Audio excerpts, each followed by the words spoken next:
बिस्मिल्लाहिर्रहमानिर्रहीम। अस्सलाम वालेकुम students, welcome to another video. आज की इस वीडियो में हम फंक्शंस को कंटिन्यू करेंगे। लास्ट वीडियो में हमने फंक्शंस के बारे में और फंक्शंस के इम्प्लीमेंटेशन के बारे में और फिर उसके मुख्तलिफ फ्लेवर्स के बारे में पढ़ा था कि हमारे पास कुछ फंक्शंस वॉइड फंक्शंस होते हैं, कुछ फंक्शंस वॉइड होते हैं लेकिन विद पैरामीटर्स होते हैं। वो हमसे आर्गुमेंट्स लेते हैं, उन पैरामीटर्स के थ्रू उनको कैच किया जाता है और फिर उनके साथ आप फंक्शन डिफिनेशन के अंदर जो लॉजिक मतलब इम्प्लीमेंट करना चाहते हैं तो आप उसके साथ कर सकते हैं। तो अगर वॉइड फंक्शन है तो वो रिटर्न कुछ नहीं करेगा, ठीक है, वो उधर कुछ एक्शन परफॉर्म करेगा और वो काम हो जाएगा। और अगर एक ऐसा फंक्शन है जो आप चाहते हैं कि ये मेरे लिए कोई खास काम करे और फिर ये मुझे कोई वैल्यू रिटर्न करे, तो उसके लिए आपने फिर रिटर्न फंक्शन बनाना होगा, ठीक है। और रिटर्न फंक्शन को बनाने के लिए आपने फंक्शन के डिक्लेरेशन के टाइम पर उसके साथ रिटर्न टाइप भी लिखना होगा कि आई will B this function will be returning this type of data, ठीक है। तो हमने ये चीजें सारे पढ़ ली थी कि पैरामीटर्स क्या होते हैं और डिक्लेरेशन क्या होती है, डिफिनीशन क्या होती है। तो आज हम कुछ टास्क करने वाले हैं फंक्शंस पर, ताकि इससे हमें ये वो आए कि हमारे प्रैक्टिस ये हो जाएगी कि हम किस तरह से किसी टास्क को फंक्शन के थ्रू इम्प्लीमेंट कर सकते हैं। यूजुअली ये टास्क विदाउट फंक्शंस आपने पहले इम्प्लीमेंट किए होंगे, लेकिन पहले हम इसको विदाउट फंक्शंस इम्प्लीमेंट करेंगे और फिर इसको फंक्शंस में कन्वर्ट कर लेंगे, तो आपको दोनों चीजों का फायदा हो जाएगा कि किस तरह से एक एग्जिस्टिंग प्रोग्राम को हम फंक्शंस में कन्वर्ट कर सकते हैं और साथ साथ में फंक्शंस को इम्प्लीमेंट करना भी आप सीख जाओगे। तो चले पहले चलते हैं फर्स्ट टास्क पर, ठीक है। ये डॉक्यूमेंट मैंने आप लोगों के साथ शेयर भी किया है। तो इसमें पहला जो टास्क है वो है simple sum कि write a C++ program that utilizes a user-defined function to display all the odd numbers from 0 up to user specific number, ठीक है। तो अब यूजर स्पेसिफिक नंबर है कि इसमें हम क्या करेंगे। अच्छा, इसको पहले यूजर स्पेसिफिक नहीं करते, टू फ्रॉम 0 अप टू 50 कर लेते हैं। जो स्पेसिफिक नंबर वाला केस ये वाला है, ठीक है। तो इसको मैं 50 कर देता हूँ। तो 0 से 50 तक जितने भी हमारे पास ऑड नंबर्स हैं वो क्या हो जाएंगे, आ, हम हमारे पास आ जाएंगे। तो अब इसको मैं मिनिमाइज करता हूँ और इस टास्क को ना मैं यहाँ से कॉपी करके इधर अपने लिए कमेंट्स में पुट कर लेता हूँ, ताकि हमारे लिए आसानी हो टास्क को बार बार डिस्प्ले करना। और इसको मैं इस तरह से कर देता हूँ। तो function should return this one. अब ये जो है मैंने टास्क का पूरा स्टेटमेंट इधर रख लिया है, अब हमारे लिए आसान होगा। अब देखो, हम पहले विदाउट फंक्शन को हम इस चीज को इम्प्लीमेंट करते हैं। वो क्या है कि 0 से अप टू 50 जितने भी नंबर्स हैं ना, इसमें हमारे पास ऑड नंबर सारे अपीयर होने चाहिए। तो ऑड नंबर को हम किस तरह अपीयर करते हैं, तो 0 से 50 तक तो हम लूप चलाते हैं यूजुअली, क्योंकि हमारे पास इसमें 0 से 50 तक हम आइट्रेशन में जाएंगे। तो पहले मैं वेरिएबल डिक्लेयर करता हूँ फॉर लूप स्टार्ट करता हूँ, उसके अंदर वेरिएबल डिक्लेयर करता हूँ int i is equal to 0, i is less than और इक्वल टू 50 और i प्लस प्लस। साथ में अब मैं ये चीजें एक्सप्लेन नहीं करूंगा क्योंकि ये चीजें हमने ऑलरेडी कवर की हैं। तो अब मैं थोड़ा सा क्या करूंगा, स्पीड अप करूंगा जो हम चीजें कर चुके हैं। इधर अब मैं क्या करूंगा, इधर मैं करूंगा सी आउट, ठीक है, और इसको मैं करूंगा आई और एंड लाइन लगा दूंगा। अब होगा क्या कि 0 से 50 तक नंबर्स को प्रिंट करेगा। इसको पहले वेरीफाई करते हैं। जी बिल्कुल, फ्रॉम 0 टू 50, तो 50 तक सारे नंबर्स प्रिंट हो रहे हैं। अब इसमें बात यह है कि हमने सिर्फ और सिर्फ और नंबर को प्रिंट करना है। तो मेरे पास क्या ऑप्शन है कि मैं इसको 1 से स्टार्ट करूं, ठीक है, और इसको मैं डबल इंक्रीमेंट करूं। तो इंक्रीमेंट कर दूं i प्लस 2 के साथ, तो अब ये 1 2 3 प्रिंट करेगा। तो एक लॉजिक तो मेरे पास ये है कि 1 3 5 7 9 11, तो हर नंबर के साथ क्या कर रहा है, 2 को प्लस कर रहा है और स्टार्ट मैंने 1 से ली है, ठीक है। ये तो एक लॉजिक ये हो सकती है, या इसको मैं 0 कर दूं और इसी को मैं i प्लस प्लस कर दूं और इधर मैं इसके अंदर पुट कर दूं कि if i modulus 2 is equal to 0, तो इसका मतलब है कि ये हमारे पास इवन नंबर है, तो इसको प्रिंट कर दो, वरना एल्स कुछ भी नहीं है। तो मैंने इसमें एल्स पार्ट डाला ही नहीं है, वरना कुछ भी नहीं करो, बस वो लूप खत्म हो जाएगा, ऊपर से हम आ जाएंगे, ये आइट्रेशन स्टार्ट हो जाएगी। तो अब इसको हम चला के देखते हैं, तो इसका आउटपुट ये तो क्या हो रहा है, इट इज, अच्छा ये मैंने इधर गलत लिखा है ना, infinite to i plus plus है। तो इसको अब हम क्या करते हैं, देखते हैं, तो 0 से अप टू 50 तक हमारे पास ऑड नंबर आए हैं, लेकिन हमें तो सॉरी इवन नंबर, हमें तो ऑड चाहिए, तो हम इसको कहेंगे नॉट इक्वल टू। अब देखो साथ साथ में हम चीजों को देख भी रहे हैं और कन्वर्ट भी कर रहे हैं। तो आप जब एक प्रॉब्लम आपके पास आती है ना, तो आप उसको पहले जनरलाइज करके देखा करें, फिर स्पेसिफिकली उस टाइप पे जाया करें। क्यों? अब मैंने देखे पहले नंबर पर सारे नंबर्स प्रिंट किए, तो मुझे पता चला कि अब यहाँ से यहाँ तक पूरे नंबर्स आ जाएंगे। अब इसके अंदर मैंने कुछ करना है कि कुछ स्किप करना है, तो फिर मैंने प्रॉब्लम को थोड़ा सा और एनालाइज करके उसके अंदर उसके मुताबिक लॉजिक पुट किया। तो मैंने इफ डाला, और फिर जब उसने इवन कहा, तो टास्क के बराबर तो नहीं था, हमने तो आउट करना था, तो फिर मैंने उसको नॉट का कह दिया कि 0 के बराबर ना हो। तो यहाँ तक तो हमारी बात कंप्लीट है कि वो 0 से अप टू 50 कर रहा है, लेकिन इधर ये बोल रहा है कि नहीं, आपने एक यूजर डिफाइंड फंक्शन के थ्रू ये करना है। इसका मतलब है कि हम एक फंक्शन को बनाएंगे और ये काम फंक्शन करेगा। ठीक है, तो अब इसको हम कैसे कर सकते हैं, तो इधर देखिएगा, मैं इधर एक फंक्शन बनाता हूं फिलहाल वॉइड फंक्शन, और मैं इधर लिखता हूं डिस्प्ले ऑड नंबर्स। तो मैंने इसको एक नाम दिया डिस्प्ले ऑड नंबर्स का, और ये रिटर्न कुछ नहीं करेगा। ठीक है, ये फंक्शन हमें कुछ रिटर्न नहीं करेगा, बस ये नंबर्स को डिस्प्ले करेगा कंसोल पर। अच्छा, रिटर्न और डिस्प्ले दो मुख्तलिफ चीजें हैं। ठीक है, जब आप कहते हो ना कि ये फंक्शन कुछ रिटर्न नहीं करता, तो इसका मतलब है जहां से ये कॉल हुआ है वापस उधर कोई वैल्यू ये रिटर्न नहीं करता।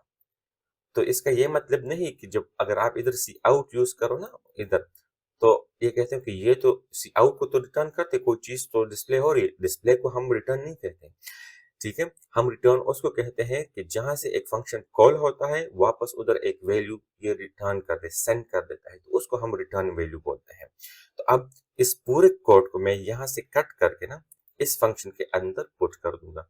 अब पहले मेन फंक्शन कर रहा था वो काम, अब ये फंक्शन काम कर रहा है, वही कोड है। ठीक है, अब देखो मैं इसको रन करता हूं तो स्क्रीन पर कुछ भी नहीं होगा। अब देखो हमारे पास कुछ भी एग्जीक्यूट नहीं हुआ। क्यों? And function sorry main function के अंदर हमारे पास कोई इंस्ट्रक्शन नहीं है अलावा रिटर्न 0 के। ये तो कमेंट है, तो कुछ भी एग्जीक्यूट नहीं हुआ। अब ये वाला जो कोड हमने इधर पुट किया है, तो ये फंक्शन तो इधर पड़ा है, इसकी डेफिनेशन पड़ी है। यहाँ इस वॉइड से यहाँ तक, ये इसको हम बोलते हैं फंक्शन डिक्लेरेशन, और यहां से यहां तक हम बोलेंगे इस फंक्शन के डेफिनेशन। तो ये पूरा हमारे पास एक डिफाइंड फंक्शन है। ठीक है, ये तब काम करेगा जब आप इसको कॉल करोगे। कॉल कहां से करोगे? किसी दूसरे फंक्शन से।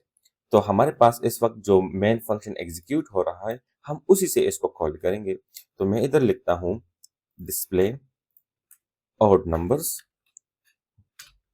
और अब जब मैं इसको रन करूंगा, तो मेन का पहला स्टेटमेंट ये वाला स्टेटमेंट है फंक्शन कॉल। तो ये जब एग्जीक्यूट होगा, तो आपकी प्रोग्राम की एग्जीक्यूशन यहाँ पर पॉज होकर यहाँ पर आ जाएगी।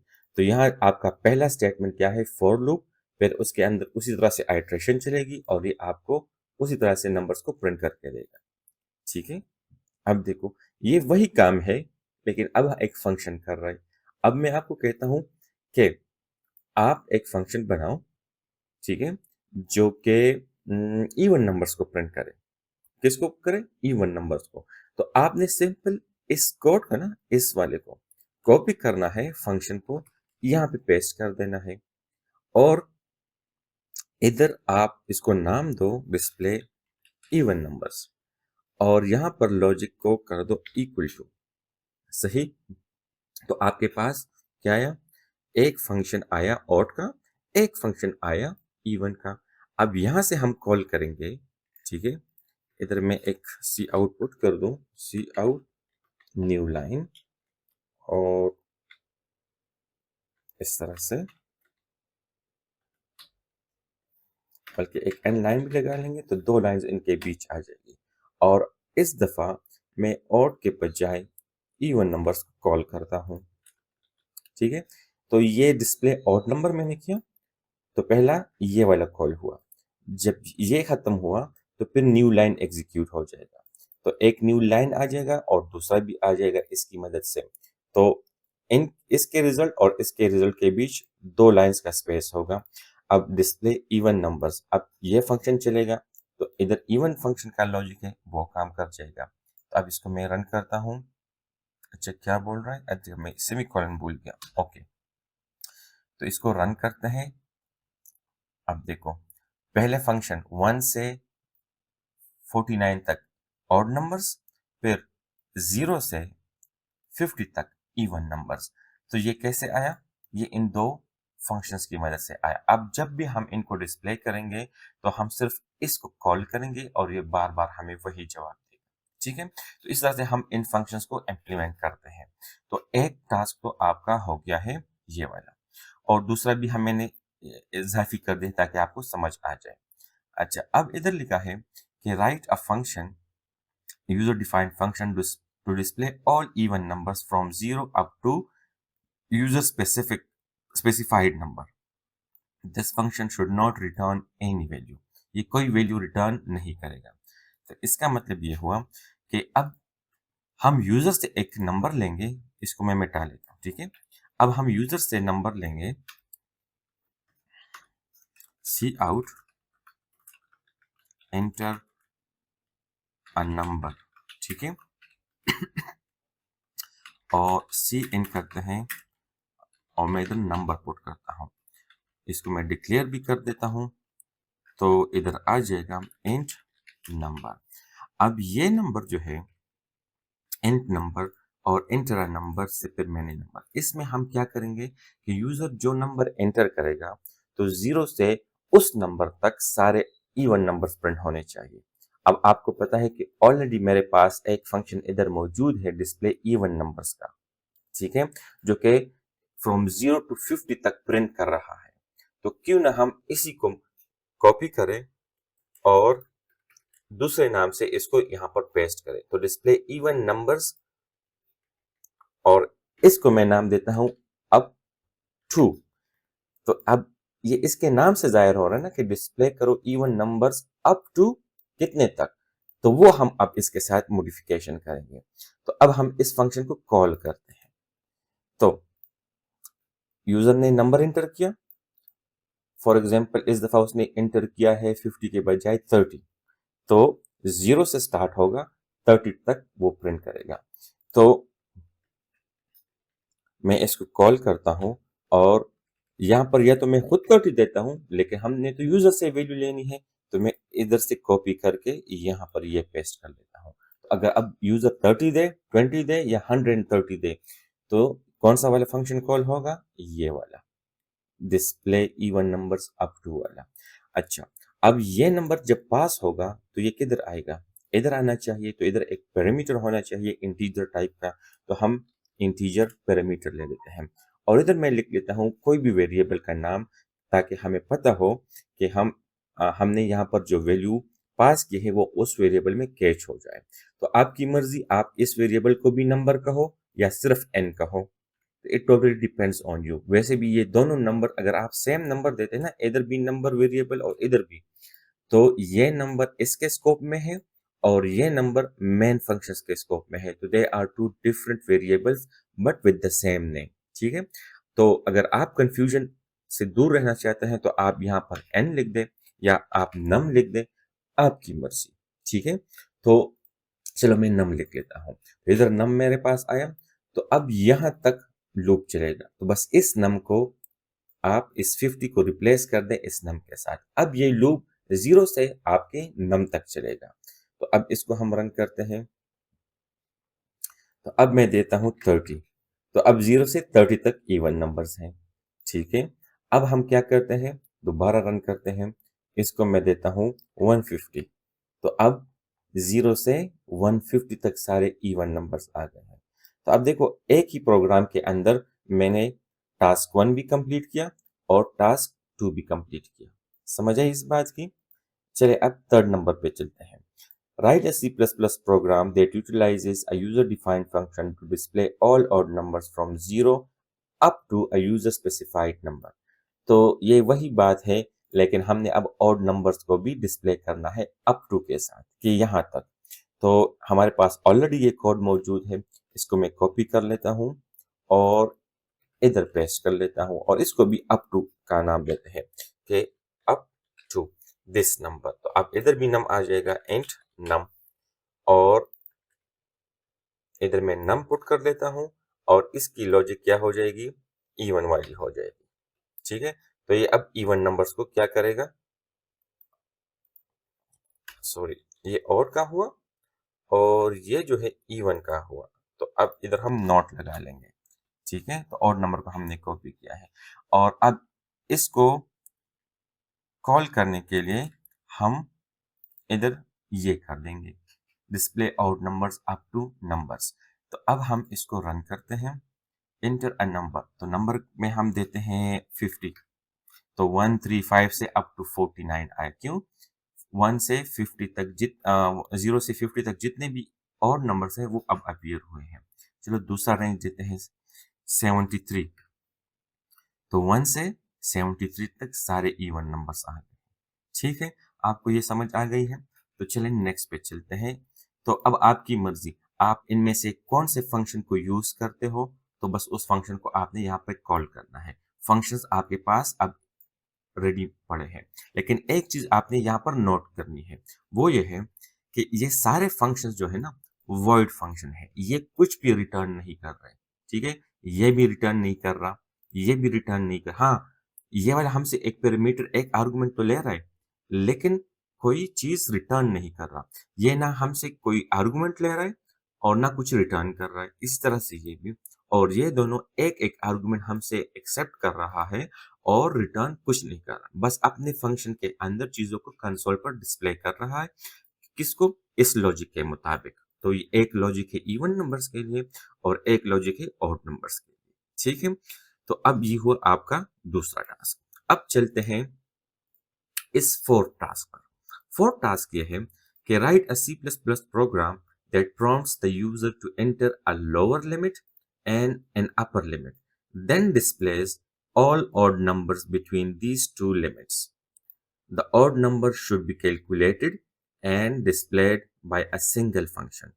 अब इसका मतलब यह है कि यूजर एक नंबर एंटर करेगा और फिर दूसरा नंबर एंटर करेगा, तो जो फर्स्ट नंबर है वो रेंज का फर्स्ट नंबर होगा और जो दूसरा नंबर है वो रेंज का लास्ट नंबर होगा, और फिर उन नंबर्स के बीच में क्या होगा, और नंबर्स डिस्प्ले होने चाहिए। तो ये सिंपल सा वही प्रोग्राम है। ठीक है, कौन सा? लास्ट प्रोग्राम्स में हमने अभी जब इधर किया ना, तो हमने लूप को 0 से स्टार्ट किया था कि 0 से प्रिंट करना है इवन या ऑड नंबर्स और यूजर के नम तक इधर से। इस दफा हम क्या करेंगे, ठीक है, या तो इस कोड को मॉडिफाई कर लेते हैं या दूसरा फंक्शन लिख लेते हैं और उसमें मॉडिफिकेशन कर लेते हैं ताकि आपको ये समझ आ जाए। तो चलिए मैं दूसरा कोड लिख लेता हूँ, ऑड नंबर। तो इसमें ऑड नंबर पूछा है ना, डिस्प्ले ऑड नंबर्स हैं, ठीक है, ये वाला। तो हम ऑड नंबर वाले की एक कॉपी ले लेते हैं इस तरह से। अब इसको हम बोलते हैं display odd numbers up to, तो इसको थोड़ा सा चेंज कर लेते हैं, तो display odd numbers from space up to, तो फ्रॉम भी है इसमें और अप टू एक रेंज आ गया है। ठीक है, अब ये मैं से वैसे डिस्क्रिप्टिव नाम दे रहा हूं ताकि आपको पता चले कि हम इस तरह नाम दे सकते हैं। ठीक है, तो अब इसमें ये फंक्शन क्या करेगा, रेंज का एक स्टार्ट इसको चाहिए और रेंज का एंड इसको चाहिए। तो एंड तो आपने दे दिया है ना, एंड नम, लेकिन स्टार्ट कहाँ से आएगा, तो वो भी हम यूजर से क्या लेते हैं, एक नंबर लेते हैं। तो हम क्यों ना इधर अपने प्रॉम्प्ट को थोड़ा सा चेंज कर ले, हम इधर कहते हैं int first number of the range. ठीक है, तो वो आएगा नंबर 1 में। फिर दोबारा से इन कर लेते हैं, इधर लिख लेते हैं second number of the range, और इसको नंबर 2 कह लेते हैं। तो ये 1 हो जाएगा इस डिक्लेरेशन के मुताबिक और ये 2 हो जाएगा। अब दो वैल्यूज यूजर एंटर करेगा, तो दो नंबर्स हम इसको पास करेंगे। तो एक होगा नंबर 1 और दूसरा होगा नंबर 2। अब इसका नाम जो है मैं यहाँ पर सही लिख दूँ, तो display odd numbers from up to number 1 to number 2। इसके बीच जितने भी नंबर्स हैं उसमें से ऑड नंबर्स को अब हमने प्रिंट करवाना है। तो उसके लिए हम फंक्शन बना रहे हैं इधर, ठीक है। तो नंबर 1 नंबर 2, तो जब दो आर्गुमेंट्स पास होंगी तो रिसीव करने वाले भी पैरामीटर्स दो होने चाहिए। तो मैं इधर लिखता हूँ इंट num1 और इंट num2, ठीक है। अब ये num1 जो है स्टार्टिंग का है, तो i यहां से स्टार्ट होगा, लूप यहां से स्टार्ट होगा, और num2 रेंज का आखिरी वाला है, तो इसको हम num2 कर देते हैं।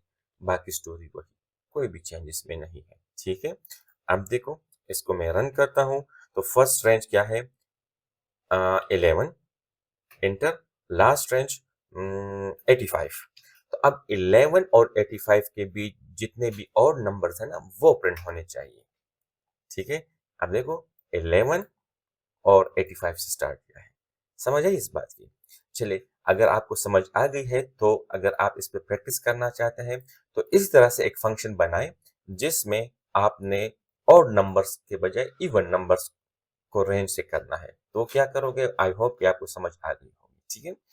तो ये हमारे क्या है, 4 टास्क थे जो मैंने एक ही प्रोग्राम के अंदर आपको करा के दे दिए हैं। अब मैं इसको थोड़ा सा चेंज करता हूं। उधर मैंने टास्क में मेंशन नहीं किया, ठीक है, इधर मैंने टास्क में इस चीज को मेंशन नहीं किया, लेकिन यहां तक ये तो आपका टास्क हुआ। इसके बाद जो आप देख रहे हो वो एक एडिशनल चीज है जो आप कर सकते हैं। तो अब हम इसको कैसे अच्छा बना सकते हैं, कि हम अलग अलग फंक्शन ना बनाएं, बस यूजर को कहे कि भाई एंटर फर्स्ट नंबर, फिर सेकंड नंबर, और फिर हम उससे पूछे कि आपने ऑड नंबर फाइंड करने हैं या इवन नंबर फाइंड करने हैं, ठीक है। तो ये हम अब देखते हैं। अच्छा, इस स्पेसिफिक वीडियो में मैं मुख्तलिफ सिनेरियोस को डिस्कस करूंगा based on odd and even वाले, ठीक है। बाकी टास्क में नेक्स्ट वीडियो में आपको करके दिखाऊंगा, ठीक है। तो अब मैं इन सारे फंक्शंस को यहां से करता हूं रिमूव। चलिए, रिमूव करने के बजाय इसको मैं दूसरे नाम से सेव कर लेता हूं, ठीक है। तो टास्क 1 में तो वो सारे आ गए हैं, तो अब इसको मैं करता हूँ टास्क 1 टू 4। तो टास्क 1 टू 4 ये सारे टास्क इसमें आ गए हैं, ठीक है। इसको दोबारा सेव एज करता हूँ और इसको मैं करता हूँ टास्क एक्स के। ये अब मैं कोई एक्स टास्क कर रहा हूँ और इन सब फंक्शंस को मैं कर रहा हूँ यहाँ से रिमूव। और मैं बताऊंगा अब आपको कि मैं क्या करने वाला हूँ, मेरे जहन में क्या है। इसको भी मैं रिमूव कर लेता हूँ। अच्छा, अब देखो, दो नंबर्स हम यूजर से लेंगे, रेंज 1 का, सॉरी, ये रेंज के फर्स्ट और लास्ट नंबर। तो इनको भी अब हम डिस्क्रिप्टिव नाम दे देते हैं, थोड़ा सा अच्छा बनाते हैं। फर्स्ट नंबर और लास्ट नंबर, आपकी मर्जी, आप नंबर 1 कहो या नंबर 2, लेकिन मुझे ये अच्छा लगता है, फर्स्ट नंबर और लास्ट नंबर, ठीक है। अब क्या होगा, मैं इससे दूसरा क्वेश्चन पूछूंगा कि इवन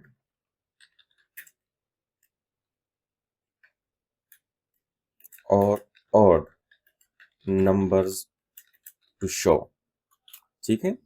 तो प्रॉम्प्ट में क्या होगा कि या तो ई प्रेस करो या ओ। तो मैं इधर लिखता हूं E for even, O for odd, और ये इसका प्रॉम्प्ट आया। सी इन में इधर आ जाएगा, इसके लिए पुट करते हैं ऑप्शन, कि यूजर ने क्या ऑप्शन किया है। तो हम ये variable as a character declare कर लेते हैं ऑप्शन। यहां तक तो आपको कोई मसला नहीं होना चाहिए, ठीक है। अब हम बनाएंगे एक फंक्शन जिसमें हम ये तीनों वैल्यूज पास करेंगे, ठीक है। तो आप देखिए, मैं इधर लिखता हूं, फंक्शन का नाम क्या होना चाहिए, डिस्प्ले नंबर्स, ठीक है। बस एक नाम दिया मैंने, कहा है डिस्प्ले नंबर्स, और इसको मैं तीनों चीजें पास कर रहा हूं। तो first name sorry first number, फिर लास्ट नंबर और फिर ऑप्शन। तो मैंने इसको ये 3 चीजें पास कर दी हैं। तो अब ये कॉल हुआ, तो फंक्शन डेफिनेशन तो है नहीं कि वो काम करे, तो let's create a function declaration and its definition. So अब हम करते हैं इसको कॉपी और इधर लिखते हैं void, ठीक है, और इस तरह से, और इन्हीं चीज को हम डिक्लेयर भी करते हैं। तो int first, int last number और कैरेक्टर ऑप्शन, और रिटर्न कुछ भी नहीं करेगा। अब इधर होगा वही काम जो हमने किया था। अब सिंपल सी बात है, फर्स्ट नंबर हमारे पास आ गया है, ठीक है। अब देखो, बहुत जबरदस्त चीज मैं आपको दिखाने वाला हूं। लास्ट टास्क पे हम जाते हैं, टास्क 1 पर जो हमने किया था ना, इधर लिखा था display even numbers up to, और display numbers even up to, ये नहीं, ये वाला display odd numbers from up to. तो इस वाले फंक्शन को मैं करता हूं कॉपी। कॉपी किया, याद रखिएगा, इसको मैं बंद किया और इधर पेस्ट किया। अब ये फंक्शन जो है ना, मैं इसके साथ कमेंट लिख लेता हूं, display odd numbers in a specified range, और इसी को मैं कॉपी करके इधर पेस्ट कर लेता हूं और इधर लिखता हूं even numbers in specified range. तो इसको इवन के लिए हम इसको बस ये कर देंगे, ये इवन क्या लॉजिक होगा, बाकी वही स्टोरी है। समझ आई इस बात की? ये दो फंक्शन हमने पहले लिखे थे ना, ये डिस्प्ले करेगा। तो अब इसमें हम क्या करेंगे, अब देखो, एंड ये तो अभी हम लिख रहे हैं ये वाला, अब इसके ऊपर हमने ये दो और डिफिनेशन इधर पुट कर दिए हैं। तो अब मेरे पास टोटल 3 फंक्शंस हैं, एक ऑड नंबर्स को प्रिंट करने के लिए, और दूसरा एक है ऑड और एक होगा इवन, इसको मैं इवन कह देता हूँ, ठीक है। और तीसरा है हमारे पास सिर्फ डिस्प्ले नंबर्स। अब हम क्या करेंगे, अब बहुत आसान चीज है। देखो, मैं कहता हूं कि अगर, तो इफ, अगर यूजर ने ऑप्शन में ओ पुट किया है तो ऑड नंबर्स डिस्प्ले होने चाहिए रेंज में, और अगर इवन किया है ई तो इवन नंबर्स। तो मैं इधर इफ पुट करूंगा, तो मैं लिखूंगा if option is equal to small e या कैपिटल ई, ठीक है, कॉपी, और इसके साथ मैं लिखता हूं और option is equal to small e. तो अगर ये वाला ऑप्शन है तो इवन नंबर्स प्रिंट होने चाहिए, ठीक है, वरना एल्स इफ चेक करो कि अगर कैपिटल ओ या स्मॉल ओ है तो फिर ये वाला ब्लॉक चलना चाहिए, वरना यूजर ने कुछ और दिया होगा तो हम इधर पुट करेंगे सी आउट इनवैलिड ऑप्शन सेलेक्टेड, ठीक है, ट्राई अगेन। प्रोग्राम खत्म हो जाएगा और इधर से हम कहेंगे रिटर्न 0, ठीक है। समझ आई इस बात की? अच्छा, अब यहां पर अगर ई प्रेस किया है तो हमारे पास क्या होना चाहिए, इवन नंबर्स प्रिंट होने, कहां से कहां तक, फर्स्ट नंबर से लास्ट नंबर तक। तो याद है ऐसा कोई फंक्शन तो ऑलरेडी हमने लिखा है। तो ये वाला फंक्शन जो है ना, डिस्प्ले इवन नंबर्स वाला, आप इसको, इस लॉजिक को कॉपी करो और इधर पेस्ट करो। अब देखो, मैंने यहां से कट किया ना और इधर पेस्ट किया, ठीक है, लेकिन अब इसको आई num1 है तो इधर तो कोई नंबर नहीं है, तो हम इसको फर्स्ट नंबर से रिप्लेस कर देंगे, num2 को हम लास्ट नंबर से रिप्लेस कर देंगे। लेकिन this is not a good approach. मैं अब आपको सिखाता हूं क्यों। अगर आपके पास ऑलरेडी दो फंक्शंस हैं जो आपके लिए वही काम कर रहे हैं, ठीक है, एक ये और एक ये, तो उसके कोड को कॉपी करने के बजाय क्यों ना हम उसको यहां से कॉल करें सिर्फ। फॉर एग्जाम्पल, अगर यूजर ने यहां पर ई, चलो मैं इसको थोड़ा सा छोटा कर लेता हूं ताकि आपको नजर आ जाए। अगर यूजर ने कैपिटल ई या स्मॉल ई प्रेस किया है तो फंक्शन को कॉल करो कौन सा वाला, इवन वाला, ठीक है। और इधर फर्स्ट और लास्ट नंबर पास करो। तो इधर तो ऑलरेडी 2 नंबर ये रिसीव कर रहा है, तो मैं इधर लिख लेता हूं फर्स्ट नंबर और लास्ट नंबर। और अगर ये नहीं है, ओ क्या है, तो फिर डिस्प्ले ऑड नंबर्स, ये वाला फंक्शन जो है हमने इधर पुट किया है ना, इसको हमने कॉल किया है यहां पर। बात खत्म। तो क्यों उसके, तो अब देखो यहां पर जब इस फंक्शन को हम कॉल करते हैं ना, तो आपका एग्जीक्यूशन की जो फ्लो है वहां पे पास होकर यहां से स्टार्ट हो जाएगी। तो फिर इफ कंडीशन चेक होगा, तो अगर ई आया है तो एग्जीक्यूशन यहां से E1 पे चली जाएगी इधर, और अगर O हुआ है तो यहां से यहां पर आ जाएगा। बाकी उसमें तो कोड पड़ा हुआ है, वही काम करेगा। अब देखो, अच्छा ये क्या बोल रहा है, अच्छा ये void फंक्शन है, तो हम इधर रिटर्न 0 नहीं लिख सकते। क्यों?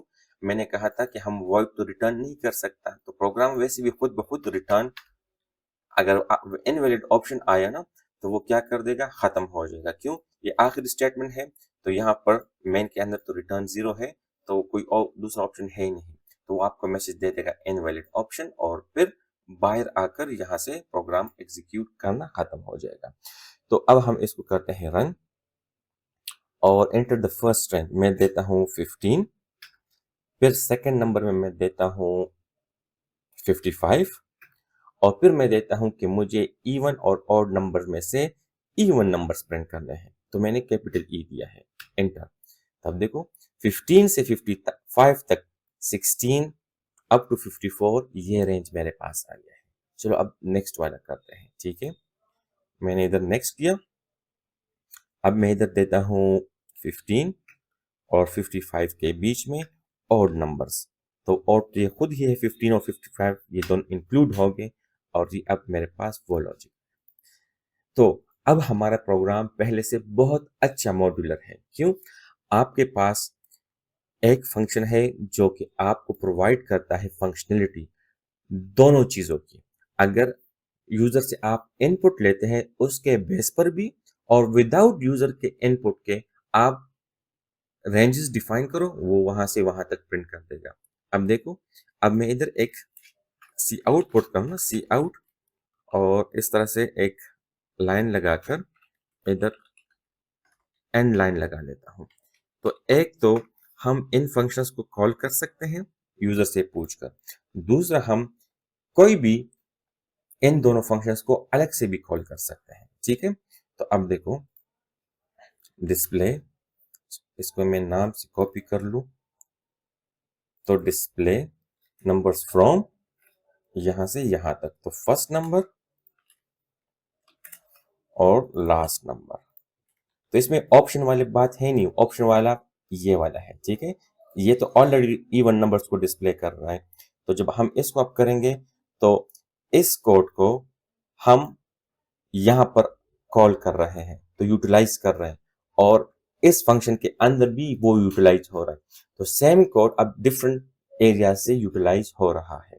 तो अब इसको हम रन करते हैं, मैं देता हूं 15 और 35, इवन नंबर्स टू शो, मैं कहता हूं ऑड नंबर्स टू शो। तो एक तो उस फंक्शन ने किया 15 तक, और फिर जो हमने कहा है 16 अप टू 34, ठीक है। इधर हमने ऑड किया है, और ये तो इवन आया है। क्यों? इधर हमने इवन नंबर्स वाले को कॉल किया है, ठीक है। तो मैं इसको अगर इस तरह करूँ ना, यूजर से ना पूछे, और इनको भी मैं इस तरह से कर दूं, तो इसको रन करूं, तो हमारे प्रोग्राम में दोनों यूटिलाइज हो रहे हैं। अब देखो 50 से 80 तक, 50 से 80 तक सारे इवन नंबर्स, ये कौन से फंक्शन ने किया? इस फंक्शन ने। लेकिन अगर आप कहते हैं कि अब मैं यूजर से पूछकर नंबर्स को रेंज में डिफाइन करना चाहता हूँ कि ऑड या इवन आने चाहिए, तो फिर हम इसको यूज नहीं करेंगे, ठीक है। फिर आप इसके साथ जा सकते हैं, ये वाले जो है, ठीक है। और फिर हम इस तरह से इस फंक्शन को कॉल करते हैं। तो आई होप कि ये चीजें आपको समझ आ गई होगी। अब इन सारे फंक्शंस में मैंने सिर्फ void फंक्शन यूज किया है और उसके साथ पैरामीटर्स को यूज किए हैं। इसके बाद इंशाल्लाह हम दूसरे वीडियो में बाकी टास्क करेंगे, तो हो सकता है उसमें void की जगह पर कोई रिटर्न टाइप आ जाए, अभी मुझे याद नहीं है। लेकिन दूसरे वीडियो में फिर हम मिलते हैं और देखते हैं कि और कौन से टास्क है जो हम फंक्शंस के थ्रू इम्प्लीमेंट कर सकते हैं। तो thank you for watching this video, और अगर आपको कोई मसला हो तो आप मुझसे पूछ सकते हैं। I will be happy to answer this one. Okay, see you in the next video.